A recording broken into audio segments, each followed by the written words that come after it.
ஓம் நமோ நாராயணாய நமக. அன்பார்ந்த நண்பர்கள் அனைவருக்கும் இனிமையான காலை வணக்கம். அந்த நனவும்பாங்க, கண்ணை முடித்து பார்த்தா நனவு, கண்ணை மூடி படுத்தோம்னா கனவு. கண்ணை முடிச்சுக்கிட்டு காணக்கூடியது கற்பனை.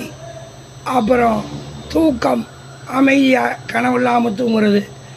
அப்புறம் பஸ்ஸில் போகும்போது, ட்ரெயினில் போகும்போது, வீட்டில் பாட்டு கேட்டுக்கிட்டு உட்காந்துருக்கும்போது தூங்குவோமே, அது தூங்காத தூக்கம்.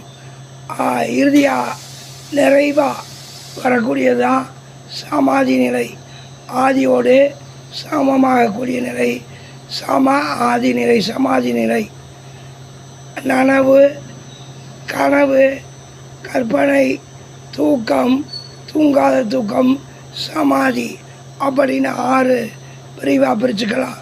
இதில் நனவு என்ன பார்க்குறோமோ அது கனவாக வரும்.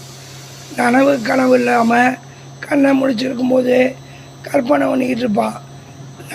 கனவு கற்பனை இல்லாமல் அமைதியாக படுத்து தூங்கினா அதுக்கு பேர் தூக்கம். தூக்கத்துலேயும் ஆழ்நிலை தான் தூங்காத தூக்கம். தூங்காத தூக்கம் மன ஒருமைப்பாட்டோடு ஆதி நிலை பற்றி இருந்தால் அதுதான் சமாதி நிலை. அந்த ஆதி நிலை பற்றி ஏன் வாழ வேண்டும்?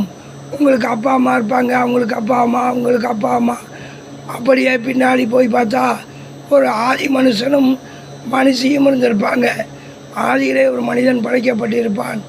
அந்த மனிதன் பின்னாடி புல் பூண்டு தாவரன் போனால் ஒரு பரம ஆன்மான்னு இருக்கும், பரம்பொருள். அந்த பரம்பொருளோடு இணைந்து வாழ்வதுதான் ஆதிநிலை, சமாதி நிலை.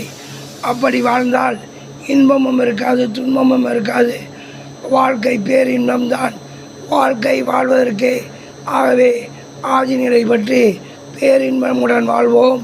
பேராதார பெருவெளியை பற்றி வாழ்வோம். நண்பர்களே, வாழ்த்துக்கள். வாழ்க வையகம், வாழ்க வளமுடன்.